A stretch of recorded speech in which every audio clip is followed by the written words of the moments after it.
తొర్రూరు పట్టణ ప్రజలందరికీ నా హృదయపూర్వక నమస్కారాలు. తొర్రూరు కేవలం పట్టణమే కాదు, నా ఊపిరి, నా గుర్తింపు, నా జీవితం, నా రాజకీయ జీవితం వెన్నుముకై.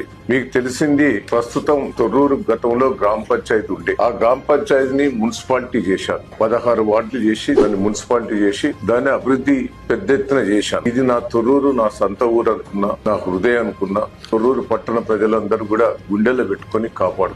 మీ బిడ్డ, మీ కొడుకుగా, మీరు అన్నగా, తమ్మునిగా నన్ను దీవించారు. 100 పడకల హాస్పిటల్ తీసుకొచ్చారు. 100 పడకల హాస్పిటల్ తీసుకొస్తే దాన్ని శంకుస్థాపన చేసి పక్కకు పెట్టారు. నా వాడకు సీసీ రోడ్ చేసి డ్రైనేజ్ చేస్తే 30 కోట్ల పనులైనా, ఇంకా 20 కోట్లు ఆపిచ్చారు. తొర్రూరు మార్కెట్ యార్డ్ ను పెద్ద ఎత్తున చేస్తే ఇంకా 2 అంతస్తుల బిల్డింగ్, కోల్డ్ స్టోరేజ్ ఉంది, చేపలు మార్కెట్ ది 2 పారేశారు. ఆడిటోరియం పిల్లలకు ఆడుకుంటూ పెడితే దాన్ని ఆపారు. కుల సంఘాల బిల్డింగ్ చేశాను.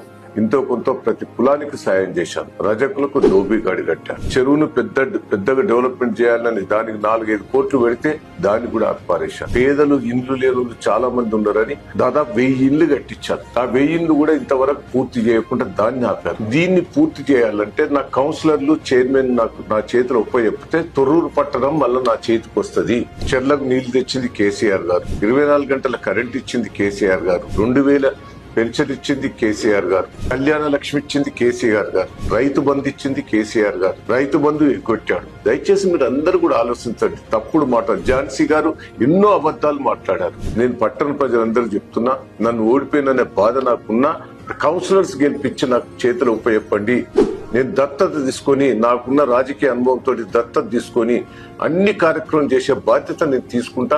ఇండ్లు కూడా నేను 1000 కట్టిన ఇండ్లు కూడా ప్రతి ఒక్క పేదవాళ్ళకి ఇప్పించే బాధ్యత కూడా నేనే తీసుకుంటాను కూడా ఈ సందర్భంగా తెలియజేస్తూ, పేరున అందరికి కూడా నమస్కారాలు. చేతులెత్తి మొక్కుతున్నా. దయచేసి కారు గుర్తుకి వేయండి.